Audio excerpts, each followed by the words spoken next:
prazer estar aqui com vocês, ter o convite, né, para estarmos aqui. E um tema que é desafiante para a gente, né, motivou a vida da gente toda, né, mas é um grande desafio, né, e isso motiva a gente a estar levando, né. Eu vou iniciar aqui porque eu também tenho pouco tempo, tenho 10 minutos, e a gente vai conversando, né? Então, a questão da saúde mental, eu vou começar falando um pouco, falando do momento que a gente vive, né? Principalmente na pandemia, a saúde mental tomou um vulto, né, na temática dentro da sociedade muito grande. Coisas que eram muito mascaradas, elas durante a pandemia elas foram desmascaradas, né? A depressão e tantos outros sintomas, elas começaram a aparecer porque a gente ficou recluso. E essa reclusão trouxe também muitas reflexões para a gente, né? A gente teve que se deparar com muitas questões, né, em que a gente sempre podia fugir delas, né? Podia sair no território e fazer alguma coisa. E ficando recluso quase 2 anos, como ficamos, né? Isso trouxe algumas verdades e algumas coisas que trouxeram essa temática sobre a saúde mental para o cenário mundial, né? Hoje a própria OMS fala muito disso.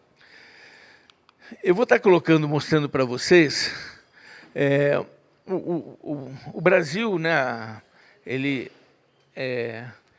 entra num cenário também, além da questão da saúde mental, mas eu queria falar com vocês da própria atenção à saúde mental, né? A gente vive um processo de reforma psiquiátrica, né, que vem final da década de 70, início da década de 80, vem um processo grande no Brasil, né,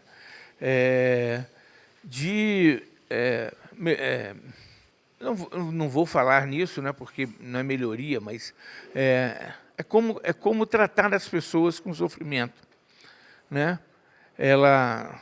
Durante o século passado, as pessoas viviam presas em hospitais psiquiátricos para poder tratar de casos mais graves. Só que esses locais não eram só para tratar os quadros psiquiátricos, eles serviam para outras coisas também, né? Questão de feminicídio, questão das jovens adolescentes, né? A gravidez na adolescência era para se tampar, se jogavam dentro de hospitais psiquiátricos, né? A questão da própria traição, né? Familiar, né? E várias outras questões que esses locais serviam. Durante a reforma, né? O Estado brasileiro tomou algumas decisões que eram aonde atender as pessoas e como atender, né? Uma das decisões mesmo do Estado foi a construção, depois de um longo debate, né, a construção dos centros de atenção psicossocial, que a gente chama os CAPS, né? E aí a gente pode ver uma curva, né, ascendente dentro do Estado brasileiro. Hoje temos 3.600 e pouco, é o que eu consigo enxergar daqui. E aí, esse ainda é pouco, né? Nós somos 5.000 municípios, 5.570 e poucos municípios, né? Então, assim, a gente ainda vê que nós temos muito poucos serviços. E outras coisas que nós fomos aprendendo, né, durante esse processo, até porque eu tenho pouco tempo, até para deixar minhas colegas falando, né, em que a gente tem uma diversidade do sofrimento psíquico, e aí a gente precisa de espaços especiais também para eles, né? Então, hoje a gente tem o Centro de Atenção Psicossocial 1, que a maioria do país tem, né, onde tem, né? A gente tem os CAPs 3, né, que é onde tem internações. O CAPS 1 ele tem uma atenção, a gente pode falar, básica para a saúde mental. A gente tem um conjunto de uma equipe e trabalha em horários, não funcionam 24 horas, etc. Os CAPS 3 já funcionam 24 horas. Né? Então, a gente também tem, vai indo, né, a questão do álcool e droga, que é uma das questões hoje que muito afligem a sociedade atualmente, né? E a gente vai poder conversar um pouco sobre a atenção ao álcool e droga aqui. E aí, assim, a questão dos CAPs infantis, a questão das crianças também. Então, assim, a própria organização, né, o governo foi se organizando, né, e financiando a construção dessa rede de atenção, né, à saúde mental.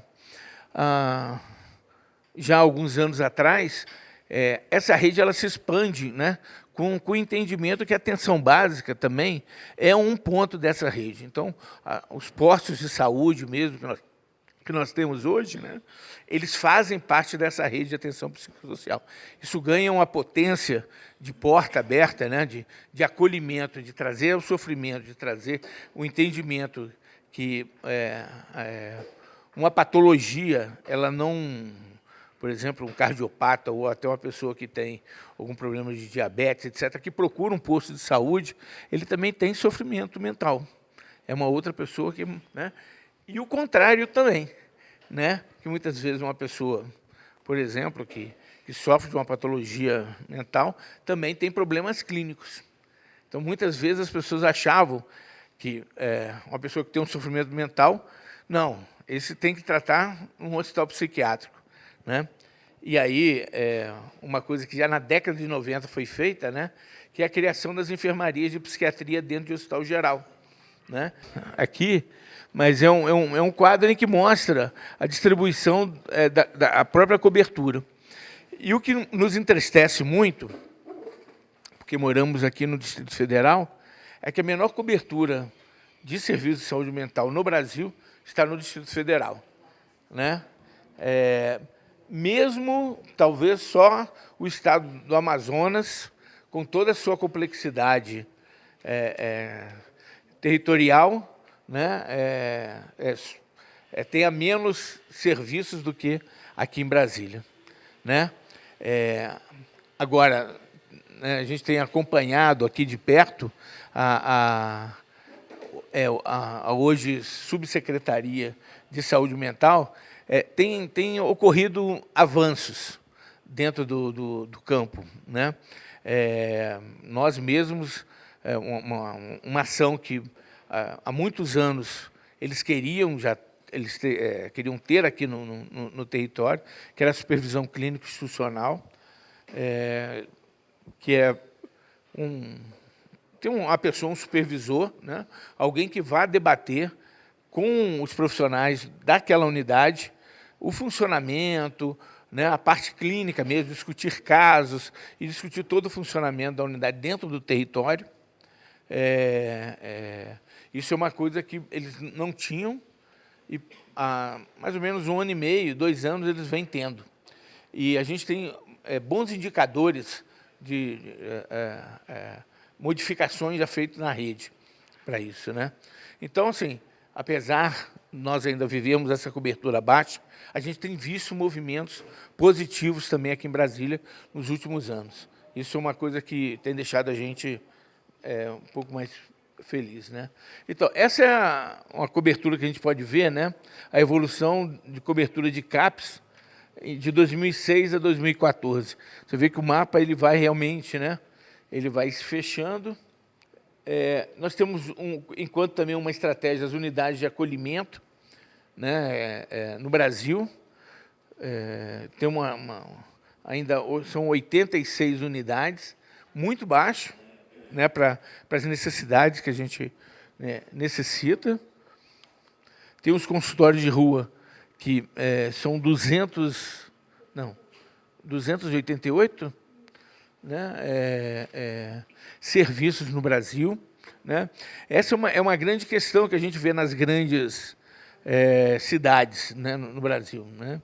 A questão do atendimento a quem vive, quem opta muitas vezes, né, morar na rua, né? Então, a gente ter também serviços que possam atender essas pessoas, né? Então, aqui são os serviços hospitalares, né? Que é essa questão da internação em hospital geral, que foi uma outra estratégia, né? Que o Brasil utilizou. Enquanto ia fechando o hospital psiquiátrico, foi criando o CAPS. Então, tirava o dinheiro da internação no hospital psiquiátrico e ia repassando para os serviços de atenção psicossocial.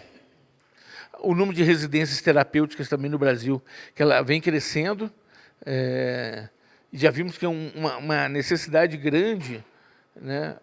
Hoje nós temos 952 residências, né? Ainda é muito baixo para as necessidades, né? Então, aqui é exatamente a redução dos leitos, né? Hoje nós temos mais ou menos, nós já fechamos, hoje ainda existem 10 mil leitos em hospital psiquiátrico, né? Mas existiam em 2002 51 mil. Então foram fechados mais de 40 mil leitos nesse período, né? E aí, aqui a questão por porte hospitalar, isso depois eu posso passar para vocês aí tranquilamente, ficando esses dados. A questão do custeio, etc., que vem subindo na rede de atenção psicossocial, ano a ano, ainda é baixo, mas é lógico que se subir a rede for mais ampliada, isso aí automaticamente terá que subir também, né? Esse custeio. Então, esse é um resumo geral, né, de como nós temos hoje a rede de atenção psicossocial, né? A gente tem 6.397 pontos de atenção no Brasil, né? E que é somatório embaixo, né? A grande estratégia são os CAPs e os leitos hoje de saúde mental em hospital geral, que é onde tem o maior número de recursos, né? Isso é interessante para a gente poder ver que, apesar de toda a dificuldade que a gente vive, o Estado vem investindo nesse processo. Tem sido muito moroso, né? Mas o serviço tem... a gente pode falar que a rede ela funciona, né? Ela vem crescendo de maneira ainda muito díspare, né? com desigualdades grandes, mas são avanços que têm existido, né? Hoje, como eu falei para vocês, eu vou estar passando para a minha amiga aqui, a questão do álcool e droga é um carro-chefe dentro dessa discussão na sociedade em termos de saúde mental. Esse é um processo que a gente vem vivendo, né? E hoje a gente tem tentado trabalhar essas questões, né? De maneira mais estratégica e vendo outras experiências que existem no mundo para o tratamento, né? E a gente vem tentando trabalhar também, né? Vou passar aqui para a Gabi. Bom, como o André falou, eu sou uma daquelas trabalhadoras que está há muito tempo, né? Mais ou menos desde 89, na Praia da Mental. E nessa área, eu vi e ajudei a construir muito serviço no país, né? De alguma forma, eu trabalhei em 25 estados desse país. E, há algum tempo, eu sou a mocinha do tóxico, a moça das drogas. Né? E eu queria trazer um pouco disso para conversar, né? Essa é uma rede, como o André disse, uma rede plural, uma rede ampla, embora insuficiente ainda, né? Mas a gente já andou muito, é preciso que a gente celebre isso também. Né? A gente fechou 40 mil leitos, né? É muito bom ver isso. E aí, é uma rede que está posta e que vem evoluindo. Quando a gente começou, gente, era até engraçado. Eu vou contar, vocês não vão nem acreditar, mas a gente fez muita tolice. A gente abriu serviço para pessoas com problemas com drogas que não podiam chegar drogadas. Acredita nisso? Falando hoje, parece tão ridículo, mas naquele tempo era ciência. Né? No início dos anos 90, a gente abriu os serviços para as pessoas que usavam álcool, mas não podia chegar alcoolizado. Mas a gente melhorou, né? Bastante, né? E essa rede hoje, né, ela avança em acesso, avança em acolhimento, avança em tecnologia de cuidado, né? Nós temos os CAPs AD, né, que a gente fala, é uma expressão comprida, mas tem motivo. A gente fala, primeiro, porque a gente não se interessa por droga, a gente se interessa por gente. E aí, antigamente, a gente falava assim, era o CAPs de quê? Era o CAPs dependência química. Aí a gente falava, eu trabalho com droga. Eu não trabalho com droga. Eu trabalho com gente. E gente que, inclusive, tem demandas ou necessidades relacionadas ao consumo de drogas, né? O nosso trabalho tem sido isso. Porque a gente, por exemplo, atende as famílias, e nem todo familiar usa droga, mas tem necessidades relacionadas ao consumo de alguém, né? Então, a gente vem, né, trabalhando para as pessoas conseguirem chegar, entrar e ficar em cuidado. E é um processo muito difícil. Mas foi muito difícil para nós, trabalhadores também e trabalhadoras, aprendermos a fazer esse cuidado adequadamente. Né? Como dizia minha avó, não fazer na baciada, né? Não fazer igual para todo mundo. Isso foi um processo de aprendizagem, né? Hoje a gente tem os CAPs AD, a gente tem as unidades de acolhimento que trabalham o habitar, né, o morar de novo para as pessoas que estão em cuidado. Aqui tem uma unidade de acolhimento só, no DF. Né? A gente trabalha com os consultórios na rua para ir fazer o cuidado possível para a pessoa em cuidado onde ela estiver. Né? A gente faz isso desde os anos 80, né, gente? Naquele tempo era PRD, era Programa de Redução de Danos. Muitos anos a gente está na rua trabalhando, né? Mas todo dia tem que aprender uma coisa nova. Hoje nós estamos lidando com coisas como os problemas relacionados a jogos, ao consumo, chemsex, né, que são as pessoas consumindo substâncias psicoativas de forma muito problemática para aumentar a tônus sexual. Né? Então, muitas coisas novas que a gente tem que seguir estudando e aprendendo. Nós, inclusive, na Fiocruz, estamos em parceria com o Ministério da Saúde agora, lançando um projeto que chama Nós na Rede, que vai ofertar treinamento, vai ofertar atualização, mas uma atualização a partir da vida real para 42 mil trabalhadores do Brasil. A primeira turma, a gente abriu para inscrever 42 mil, 86 mil pessoas se inscreveram. Então, 86 mil gestores pediram a inscrição para 86 mil pessoas. Quer dizer, realmente as pessoas estão querendo se atualizar, né? E aí o nosso desafio, o nosso maior desafio, gente, tem sido botar a droga no devido lugar. Porque a gente ficava tão noiado na droga quanto quem estava usando. Veja, você atende um adolescente que traz claramente uma situação de abuso sexual em casa, né?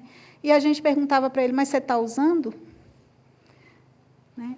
O que é importante mesmo? Qual é o problema mesmo? A gente levou muito tempo para entender que droga não é o problema, droga é a solução. É a solução que as pessoas encontram para resolver sérios problemas.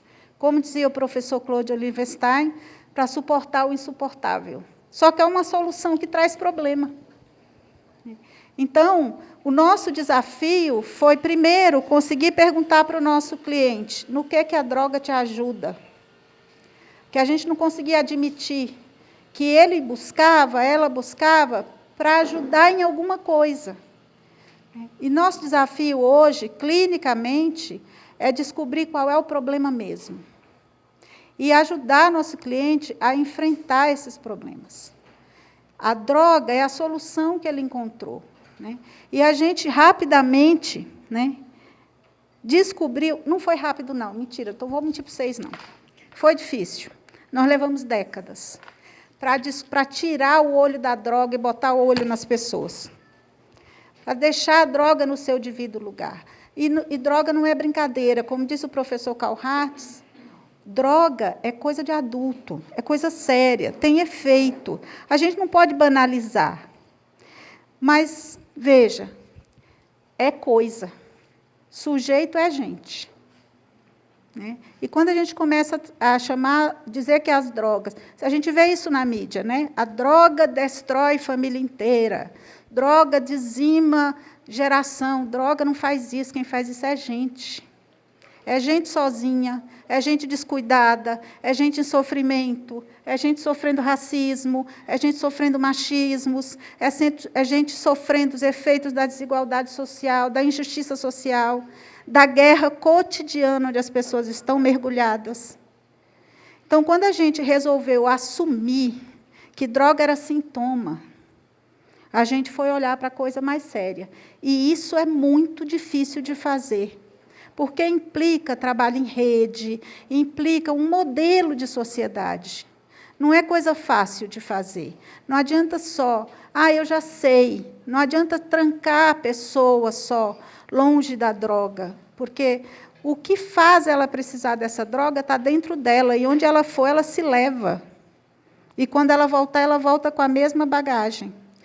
O nosso trabalho é pensar como é que desenvolve junto habilidades para ela usar outros caminhos, descobrir outras formas de lidar com seus problemas, descobrir outras formas de ser feliz, né? Então, a gente aprendeu que a gente não poderia cuidar se a gente não pensasse em racismos, em violências, né? Se a gente não deixasse, a gente fosse falar sobre os silêncios. Olha, muitas pessoas que eu cuidei nessa vida, muitas, incontáveis pessoas, né, tinham sofrido violência na infância, sofriam violência doméstica, tinham miséria na vida. Então, a gente resolveu assumir que droga era sintoma e fomos atrás do problema. Né? E aprendemos que é imprescindível que a gente trabalhe com a defesa e a garantia de direitos, né?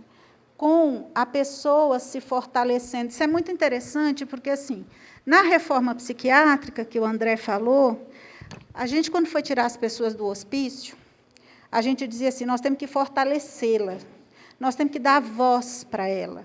Né? O que doido fala, se escreve. Né? A gente tem que validar essas pessoas. A gente falava muito disso. Mas, quando a gente começou a cuidar das pessoas com problemas com drogas, a gente começou a falar que eles precisavam de limites, que eles precisavam de ficar afastados, que não tinha coerência, nem técnica, nem ética, nem política. Então, a gente, né, que bom, aprendemos, e aprendemos muitos com os nossos usuários, quando a gente de verdade foi validá-los, escutá-los, e olhar para eles, e apesar de muitos problemas, de muitas fragilidades, não olhar só fracasso.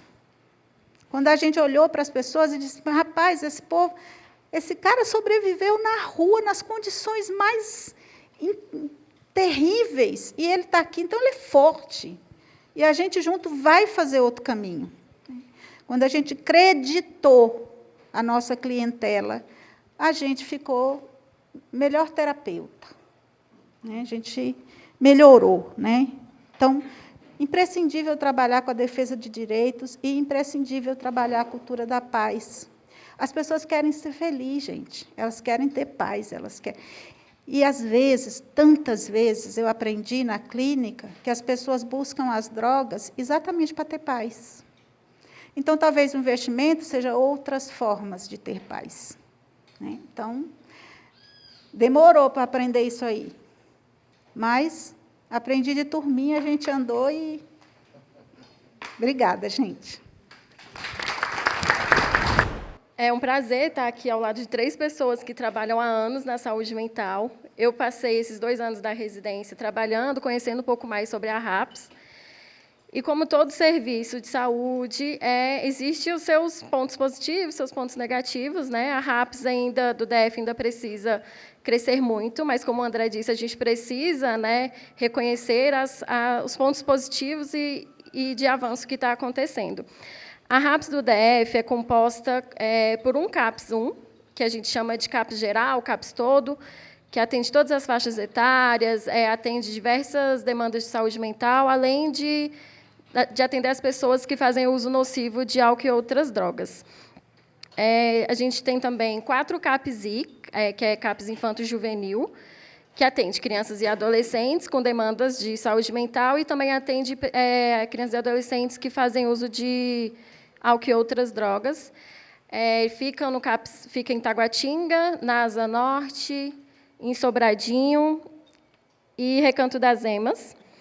Temos 5 CAPS 2, que a gente chama, é conhecido, né, pelos usuários como CAPS transtorno. Nós temos no Paranoá, em Planaltina, em Brasília, Taguatinga e no Riacho Fundo. Temos apenas um CAPS 3, que é o CAPS que funciona 24 horas para acolhimento integral, que as pessoas conhecem também como internação, mas é o acolhimento integral, né? A pessoa que precisa ficar com acompanhamento mais de perto, acompanhar mais de perto o funcionamento dela, se tiver um momento de crise. Mas para atendimento que a gente chama, né, para ficar diurno, funciona no horário comercial, geralmente. E aí a gente tem apenas um que fica na Samambaia. Temos 4 CAPS AD2, que funciona para pessoas que fazem uso nocivo de álcool e outras drogas. E nesse CAPS tem em Sobradinho 2, Guará, Santa Maria e no Itapuã. Lá também pode atender adolescentes a partir dos 16 anos que fazem uso de álcool e outras drogas, né, o uso nocivo. E temos também 3 CAPS 3, que é o CAPS que também, assim como o CAPS Samambaia 3, ele é o AD3, que fica em Ceilândia, Samambaia, e tem o CAPS Brasília, que é conhecido por algumas pessoas como CAPS Candango. Lá a pessoa vai ficar no período, né, de 15 dias, ou menos, ou mais, isso não é uma regra. Se a pessoa precisar ficar 16 dias, 20 dias, ela pode ficar para ficar em acompanhamento. Alguns usuários do serviço chamam esse período que eles ficam lá de desintoxicação, é como eles conhecem. Eles vão até o CAPS 2, geralmente, procurando uma internação para ficar no CAPS 3, o CAPS AD3, para ficar nesse período mais de acompanhamento, né?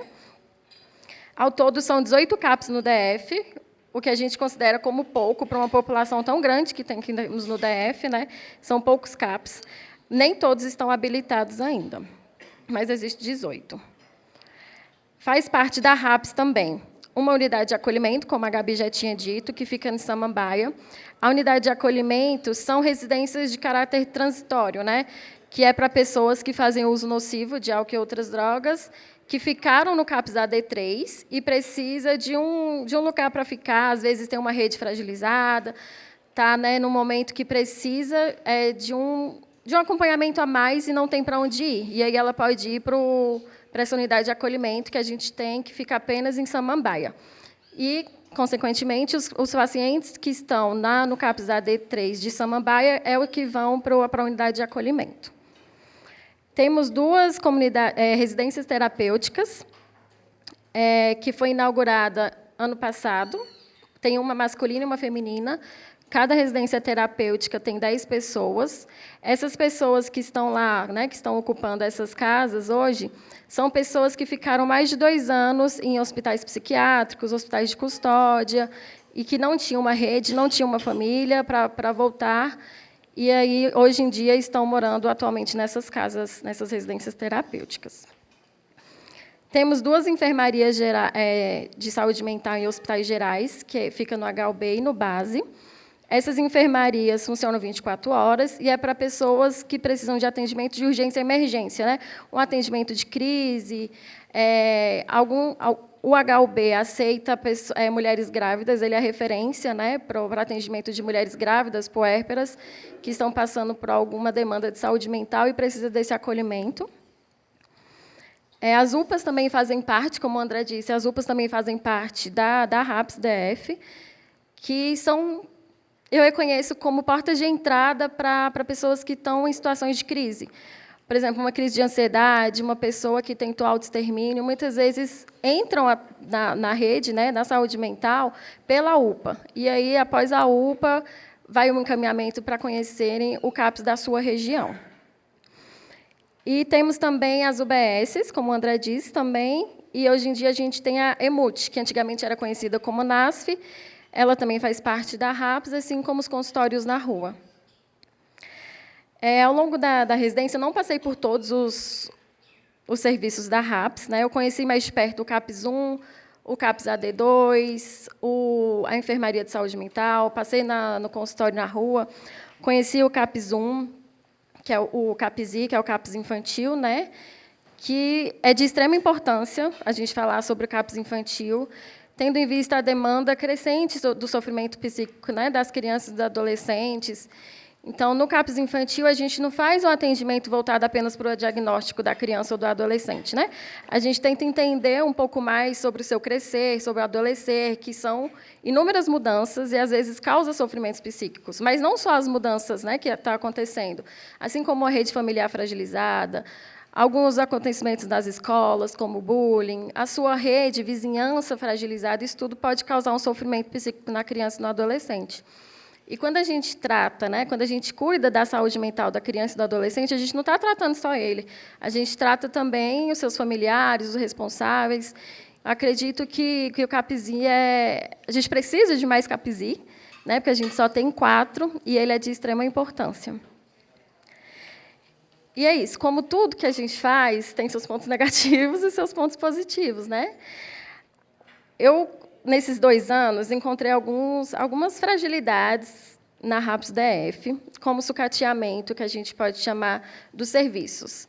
Às vezes, a gente tem poucos profissionais no serviço, a própria estrutura do serviço, falta de equipamentos, e isso tudo afeta o cuidado, né, diretamente para o usuário ali do serviço.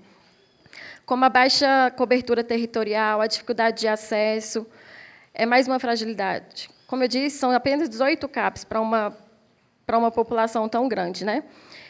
Especialmente quando a gente pensa em áreas, como eu posso dizer, periféricas, né? E com grande vulnerabilidade. Por exemplo, uma pessoa que mora em Ceilândia e precisa de um atendimento, de alguma demanda de saúde mental, que não esteja envolvido com álcool ou outras drogas, ela precisa procurar um atendimento em Taguatinga. São regiões próximas, mas a gente precisa pensar que a Ceilândia é uma cidade grande.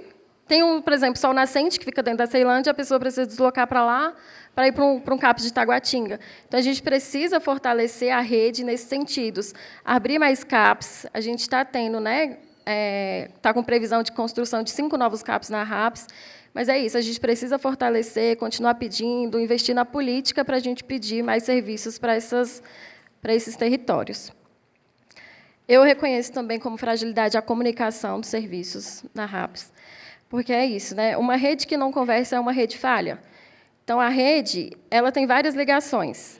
Então, como é que a gente vai discutir um caso, fazer um PTS de verdade, se a gente não comunica a rede? E não estou falando apenas da RAPS também, estou falando de um CREAS, de um CRAS, de um CEPAV, né?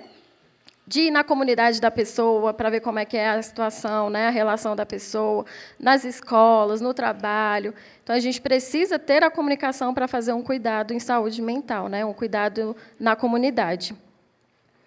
A falta de centros de convivência e cultura na RAPS é uma fragilidade, porque centros de convivência está dentro da RAPS, mas no DF a gente não tem nenhum pela RAPS. Então, isso é uma grande fragilidade, porque como é que a gente vai ter a reinserção social, que é o que a gente tanto prega no 18 de maio, né, que foi ontem, que é a reinserção social, se a gente não tem uma cultura, um lazer para as pessoas fazerem esse cuidado, né? Mas a gente não pode ficar preso apenas nas fragilidades, porque, senão, a gente fica desanimado, a gente perde a vontade de trabalhar. Um ponto positivo da RAPS também é a comunicação. Apesar dela estar em fragilidade, ela também está no ponto positivo, porque, como eu passei por vários serviços, os serviços que conseguem ter a comunicação na rede, por exemplo, em Braslândia, que é uma rede mais curtinha, que a gente conseguia ter mais comunicação, a gente via um cuidado mais contínuo, as pessoas participavam mais do serviço, né? Então, a comunicação é, sim, um ponto positivo também. O comprometimento da equipe também é importante a gente pontuar, porque eu vi esforços de profissionais construindo um cuidado acolhedor, um cuidado próximo, um cuidado integral, que é o exemplo da Júlia, com foco no cuidado da liberdade e autonomia, e também para falar sobre um dos princípios da RAPS, que também eu reconheço como uma fortaleza, é a redução de danos. A gente trabalha na RAPS com a redução de danos, a gente não prega a abstinência, né? Então, a gente ensina a pessoa a fazer escolhas, que é isso, a gente tenta reduzir os danos da pessoa e ensina ela a fazer boas escolhas na hora de usar melhor, né, a substância. E promoção da autonomia, que a gente chama como geração de renda, também é um ponto positivo na RAPS, que acontece em alguns serviços, como plantações, trabalho artesanal, participação de feiras. Isso é um ponto positivo que a gente pode encontrar na RAPS, que isso dá voz aos usuários, eles conseguem gerar a sua própria renda para ter a reinserção na comunidade também. E é isso, gente. Cuidar de saúde mental não é conter, é sustentar, né? Sustentar a escuta, o acolhimento, a crise, o território, é sustentar e fazer a política para ter um cuidado em saúde mental. É isso. Eu trabalho na Secretaria de Saúde há 41 anos e no CAPS há 12 anos. E, para mim, acho que é para mim falar como eu cuido, né, gente? Então, vamos lá. Eu realizo no CAPS, em Sobradinho 2, quase tudo. Só não faço prescrever, mas o resto eu faço tudo. Eu facilito alguns grupos, o grupo da horta, do artesanato, CAPS cultural, grupo de referência. Esse grupo de referência o paciente chega, vem e volta, porque o dependente químico ele é muito instável. Na mesma hora que ele vem, que ele começa o tratamento, aí ele já dá uma saída, não volta mais. E, quando ele volta, às vezes volta, que ela falou, muito intoxicado, né? O paciente volta muito intoxicado, com rachaduras nos pés. Aí a gente pega... A gente não, desculpa. Eu pego esse paciente, né, e trago ele comigo. E, no grupo de referência, que eu também participo, eu procuro ver se ele está perdido. Então, tem tempo que ele não veio aqui. Será que ele está tomando medicação? Será que tem como esse paciente tomar medicação, né? Quem faz essa medicação dele é assistida ou não? Lá no CAPS, eu consigo fazer isso. Eu converso com o paciente, se ele estiver disposto a fazer a medicação lá, eu também estou disposta a oferecer a medicação para ele. Nos finais de semana, esse paciente vai para casa, e aí eu conto a medicação, entrego na mão dele, isso. E, no grupo de referência, também, por eu ver que ele está, eu também posso montar o plano terapêutico singular, né? Mas também eu estou no plano terapêutico intensivo, que eu acho que... Tem outros CAPs? Plano terapêutico intensivo? Tem? Eu achava que não, porque onde eu vou não é igual ao nosso, né? Mas não é igual. Então tá bom.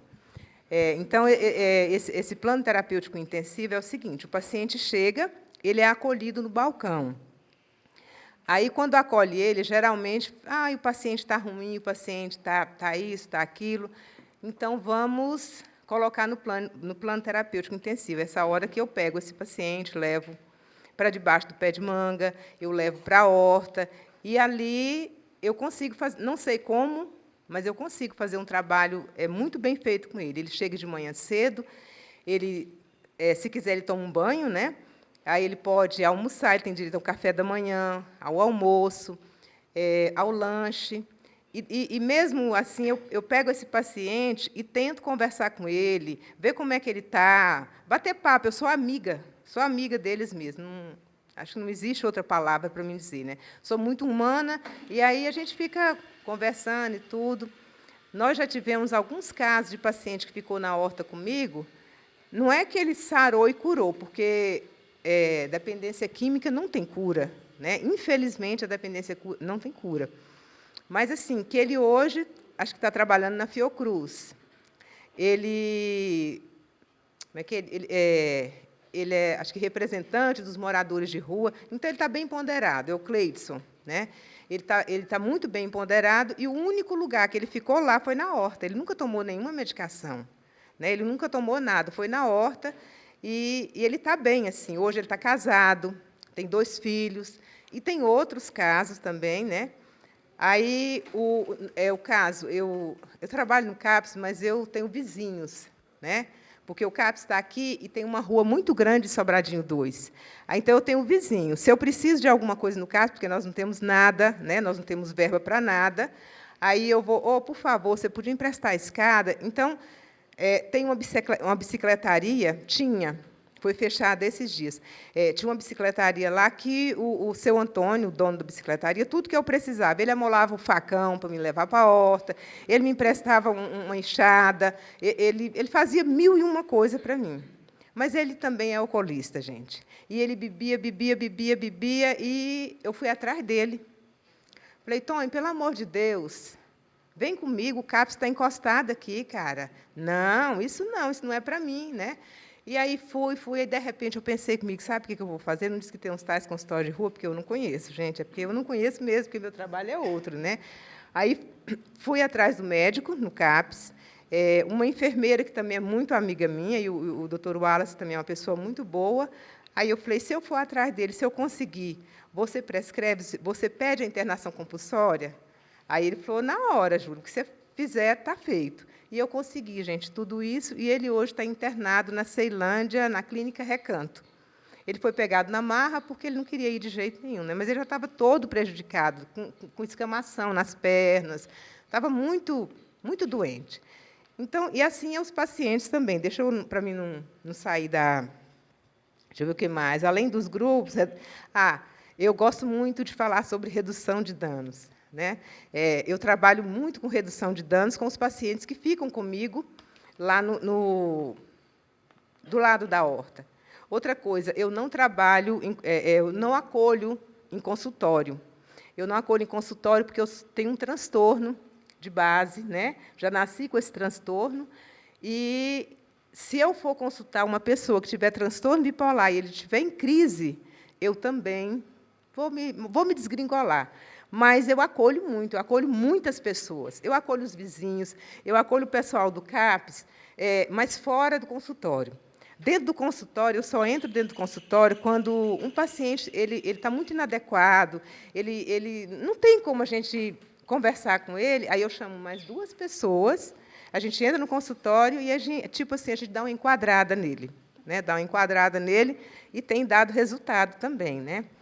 Deixa eu ver o que mais, gente, que eu faço, pelo amor de Deus, a Gabi me apronta cada sim, aí da redução de danos. Redução de danos, ela teve muito receio em falar, eu não falo, eu falo para o paciente, cara, fuma maconha. Por que você vai enfiar nesse crack, sendo que isso te faz tanto mal, está te debilitando? Não é que mas não confundam, não. Redução de danos não é troca de droga. Não é troca de droga. O banho que eu ofereço para ele, o absorvente que eu ofereço, que eu compro e, às vezes, coloco lá, outras pessoas que vêm e dão para a gente, é redução de danos. Porque o momento que ela está colocando aquele absorvente, o momento em que ela está tomando banho, ela não está se drogando, porque ela já está muito debilitada, né? Então, redução de danos, para mim, é isso. E, assim, eu não tenho vergonha de dizer, eu sou tabagista. Quando eu acendo o cigarro, cara, que dou uns tragos, eu me sinto, assim, mais tranquila, né? E tabaco não dá tanto prazer igual um crack dá, que foi o que a Gabi começou a falar. Como que eu vou chegar para o paciente e vou dizer para ele assim, não, cara, você tem que ficar abstinente, você tem que ir para uma comunidade terapêutica, porque lá você vai rezar o dia inteirinho e você não vai. Não, eu não posso fazer isso, porque a droga lhe dá prazer. E como a Gabi falou, gente, às vezes a vida do cara é a pior droga que ele vive. Ele foi abusado pelo pai, ele foi abusado pelo vizinho, ele não tem o que comer. Gente, fome é uma coisa muito triste. Fome é triste. Eu nunca passei fome, mas só o período que eu fico do almoço, porque eu como bem pouquinho, né, eu sinto fome. Agora, você imagina uma pessoa está dormindo em marquise, na beira do rio, porque lá a gente tem um córrego, é um córrego super poluído, eles dormem ali na beira do rio. Às vezes, quando eu chego, o paciente já está lá ainda. Então, eu não posso dizer para ele assim, não fuma, não faz isso. Eu não sei o que está aqui dentro, eu não sei o que ele traz lá atrás, eu não sei como é que é. Então, a minha redução de danos é oferecer um banho, oferecer água. A gente agora... A gente não, eu peguei uma sacola bem grandona e coloquei de água de garrafinha lavada, garrafinha de água mineral. E hoje mesmo eu ofereci. E tinha um paciente que ele tinha usado tanta cocaína, mas tanta cocaína, ele já estava na horta comigo há 2 segundas-feiras, porque é hoje a minha horta. Assim, a horta é musical, tá? Porque eu acho que faz muito sentido e assim, tranquiliza. Bom, o que eu faço no CAPS tem mais, mas de outra vez eu conto, tá? Tive a grata surpresa que eu estava pensando que falar sobre a saúde mental ia caminhar para o outro lado, não a questão das drogas, né? Essa dificuldade toda. E a minha pergunta é bem objetiva, porque eu lutei com um dos meus irmãos, que acabou falecendo em função da militância alcoólica, anos a fio. E ele acabou se despedindo da gente assim. Nunca consegui, e o meu pai também teve esse caminho, achar o discurso, ou achar a prática, achar o caminho. Então, alguns de vocês poderão dizer o seguinte, o que é que pode dar mais certo? Eu sei que é o carinho, né, que a gente sempre teve, eu sei que é o acolhimento, mas qual a palavra que nunca foi dita? Qual porcentagem ou qual a quantidade, né, de pessoas que está ali por causa de saúde mental ou por outras razões, ou se é todo mundo? E a segunda pergunta é se nós retirarmos essas pessoas, colocarmos num lar, digamos, social, que tem alguns profissionais ali que tomam conta deles e que procuram entrevistar e conhecer o que cada um faz ou como poderia contribuir na sociedade, e se a gente recolocar essas pessoas na sociedade, nos trabalhos e tudo, se isso é um sonho ou se realmente poderia dar certo. Tá? A pergunta é a seguinte, se na rede existe algum especialista em medicina tradicional chinesa, porque a MTC ela é psicossomática há milênios. Então, por exemplo, muitas patologias do pulmão estão diretamente ligadas com a tristeza, muitas patologias do rim estão ligadas com medo. Então, às vezes, o que parece ser uma síndrome do pânico é excesso de toxina no rim, que a pessoa resolve mudando a dieta ou fazendo tai chi. Ou seja, a medicina chinesa ela permite uma abordagem muito integrativa para o tratamento. Muito obrigado. Então, dizer da alegria de ouvi-los. A minha vida é dedicada à educação pública. E a saúde caminhou muito mais do que a educação. Nós nunca conseguimos ter um sistema nacional de educação. Vocês têm o Sistema Único de Saúde. E o que vocês nos trazem é uma mudança de olhar e de abordagem. Onde a gente só vê fracasso, vocês conseguem, inclusive, os primeiros dados que o André trouxe. Está tudo terrível no Brasil. Não. É lento, mas é progressiva a mudança. E a gente sabe que a gente tem as interrupções, enfim, da instabilidade democrática que o país vive, mas eu fiquei muito, muito feliz ouvindo a mudança de abordagem, né? A Gabi dizia, a droga é coisa, o que nos interessa são as pessoas, com as suas histórias. E aqui tem uma lógica muito parecida com a lógica da educação.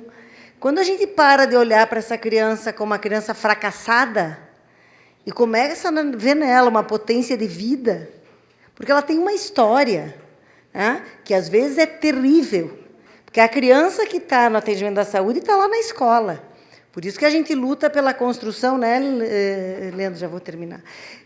A gente luta pela organização do território educativo.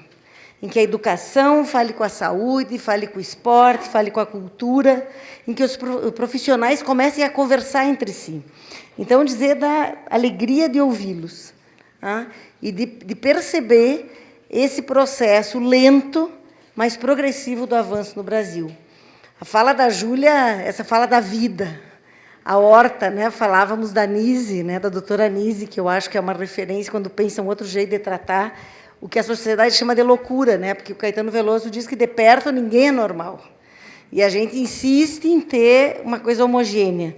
Então, assim, querer ouvir vocês, não é bem uma pergunta, mas como é que a gente avança para a sociedade também olhar desse jeito? Tem gente que se incomoda e não aguenta ouvir essa fala de vocês até o final. Porque as pessoas querem encarcerar, fazer desaparecer, silenciar, né? Às vezes, inclusive, com violência no trato dessas pessoas. E vocês trouxeram toda uma amorosidade no olhar, no jeito de pensar. Essas pessoas que têm dificuldades muito maiores do que as nossas que estamos aqui, né? Apesar de todas as dificuldades que temos. Muito obrigada. No fim da sua fala, você comentou sobre a horta musical, e eu queria ouvir um pouquinho de vocês sobre como a arte e cultura pode ser um aliado no tratamento, no acolhimento dessas pessoas que sofrem com questões de saúde mental. Obrigado a todos, viu?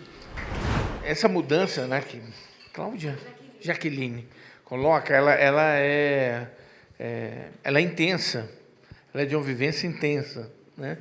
Ela é difícil porque é isso, a gente vive sempre com a diferença. Não só a diferença dessas pessoas, quanto a diferença dentro da sociedade. A gente não tem uma sociedade, né, equânime, igualzinha, as pessoas não são iguais, né? Nós somos todos diferentes aqui, né? E aí tratar com a diferença é difícil, não é fácil, né? E aí essa evolução que se dá, a gente pode ver que também é uma evolução, muitas vezes, administrativa. A gente tem os serviços montados. Mas o que esse serviço faz, muitas vezes, a gente também questiona, né? Então, hoje, por exemplo, a gente tem esse projeto que a gente também está coordenando, né? A Fiocruz coordena, que é o Nós na Rede.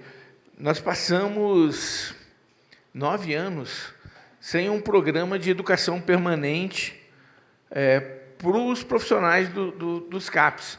A gente cresceu, muitos psicólogos, assistente social, médicos, psiquiatras, terapeutas ocupacionais, se formaram, foram para os serviços sem uma formação para aquele tipo de serviço e para conviver, muitas vezes, nessa diferença.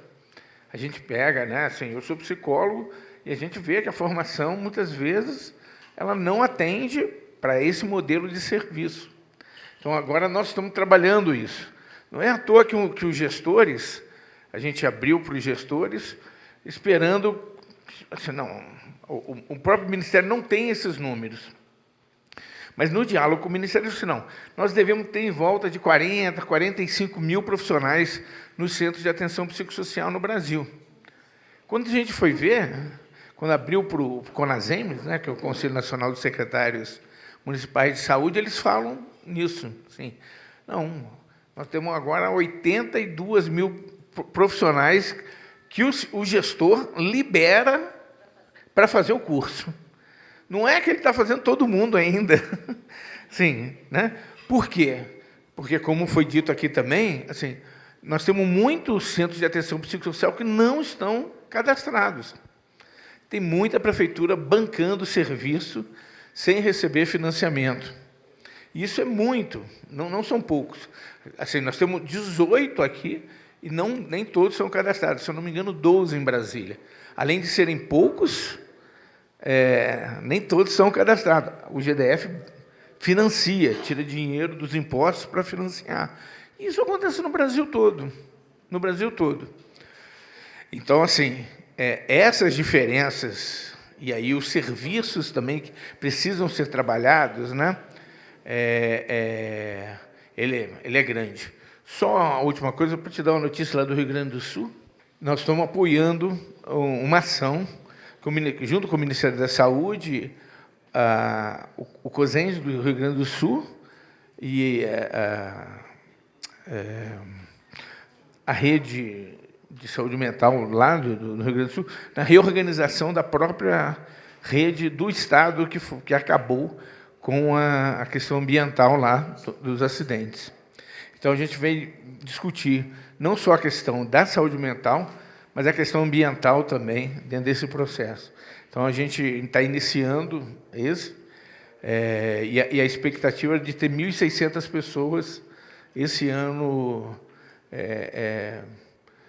reorganizando serviços dentro do Rio Grande do Sul. Tá bom? Vasco, uma das referências mais importantes na minha vida afetiva, a primeira professora mais significativa para mim foi minha avó, Dona Doca, minha avó materna. E a minha avó dizia assim, minha filha, ela era cearense, né? Ela dizia assim, minha filha, penteia os cabelos, o cuidado toma gosto. Aprender a pentear os cabelos não aconteceu, mas o cuidado toma gosto. Foi aí que eu comecei a aprender sobre redução de danos. Quem cuida de uma coisa, vai cuidando de outra, e de outra, e de outra. Muitos anos depois, eu fui trabalhar com redução de danos. E eu tive um grande amigo, que já faleceu, já está em Olorum, chamado Antônio Lancetti. E o Lancetti, num livro dele chamado Clínica Peripatética, ele fala dos 2 tiros do cuidado. Ele diz assim, ó, sabe como se fosse um tiro de canhão que impulsiona a pessoa para frente, que prospecta sonho, que prospecta futuro, como dizia Macarenko, professora. O Lancetti dizia assim, o primeiro tiro é o trabalho da gente.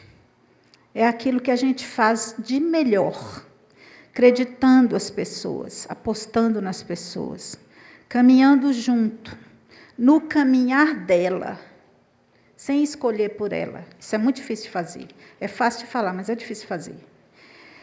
O segundo tiro é o dela, é a surpresa da terapêutica. Você nem espera, de repente, o cabra dá um tiro que vai dar um salto tão grande, a surpresa terapêutica, a surpresa da vida. A gente faz coisas que a gente nem esperava que a gente podia fazer, né? Para o bem e para o mal, né?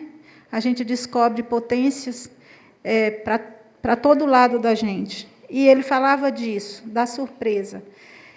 Então, como dizia minha avó, é teimar. Não sei se tem a palavra que a gente vai achar para dizer que muda tudo, né? Mas tem uma autora que eu gosto muito, a Sueli Ronick, que ela fala das marcas. Ela diz que é como se a gente fosse feito assim, de massa de modelar. Quando a gente se encontra, um marca o outro, nunca sai igual, né? Então, acho que esses encontros, eles marcam e eles mudam. Também minha avó dizia, muda eu, muda tu, muda o rabo do tatu. Muda tudo. Quando a gente encontra, se a gente apostar no outro, de repente, surpresa, acontece uma... E às vezes não acontece. A vida inteira a gente teima. E não acontece nada de diferente. Mas a gente teima. E a gente teima por uma outra coisa, né, que minha avó dizia, que era assim, no fim é amor. Parece piegas, mas assim, é amor como a Bell Hooks traz, sabe? É amor que faz com que 2 pessoas se encontrem e as 2 saiam melhor desse encontro.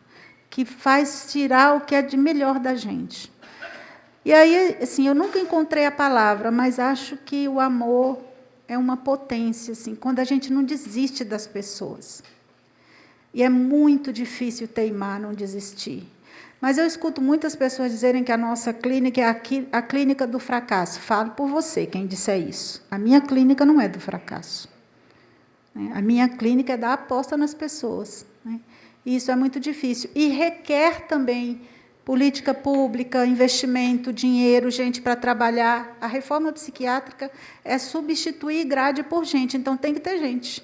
e gente bem preparada, gente que aposta, né? E dá para fazer.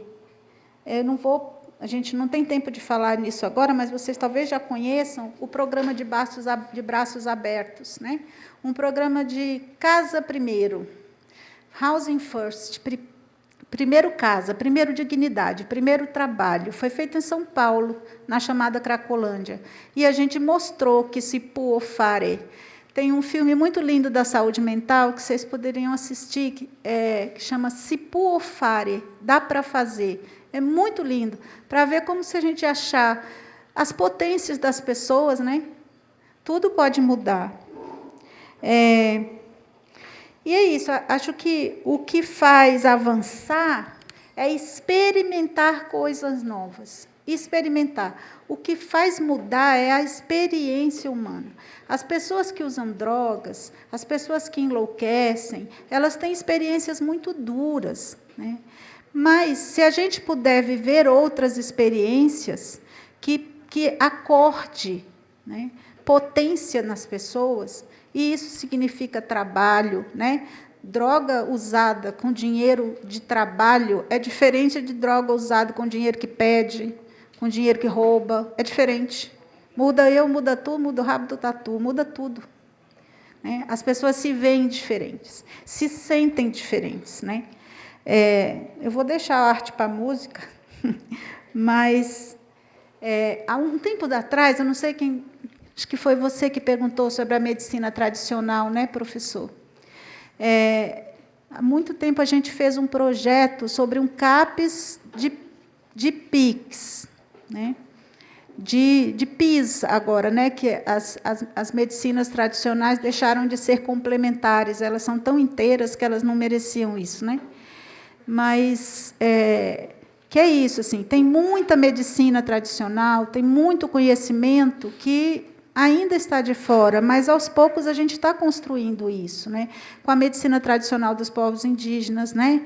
Fumaça, canto, tinta sagrada também é medicina, né? Com a história. Então, a gente está construindo isso aos poucos, a gente está trazendo, mas oficialmente ainda não temos, né? O CAPS-PIS, né? Mas temos, mesmo, temos uma residência de práticas integrativas de saúde, hoje, acontecendo na Fiocruz Brasília. Então, nós já estamos formando profissionais, né? E estamos aprendendo com profissionais, né? Para a gente trazer esse conhecimento tradicional e potente, e diferente do que a gente foi formado, né? Mas que a gente está buscando caminho aí, né?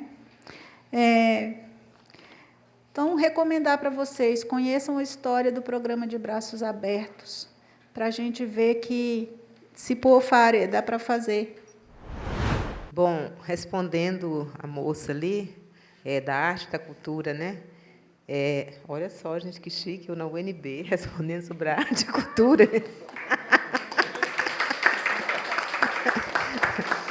Então, a nossa horta, eu falo que é uma horta musical, e é mesmo. Eu coloco uma caixona lá, coloco umas músicas, de preferência, assim, umas músicas...